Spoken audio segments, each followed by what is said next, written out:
দেখবো কিভাবে শপিফাইতে আপনি ক্লায়েন্টের কাছ থেকে অ্যাক্সেস নেবেন অথবা ক্লায়েন্টকে অ্যাক্সেস দেবেন।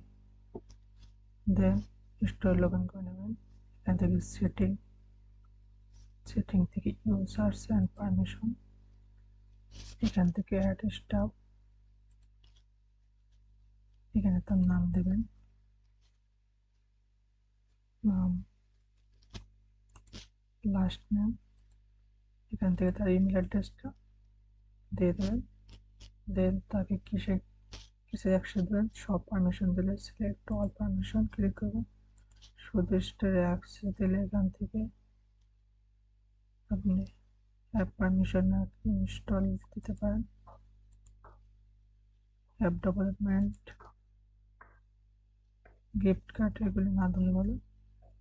আর যদি সব দিতে চান তাহলে সিলেক্ট অল পারমিশন, দেন এখানে সেন্ড ইনভাইট ক্লিক করলে তার কাছে অটোমেটিক ইনভাইটেশন চলে যাবে।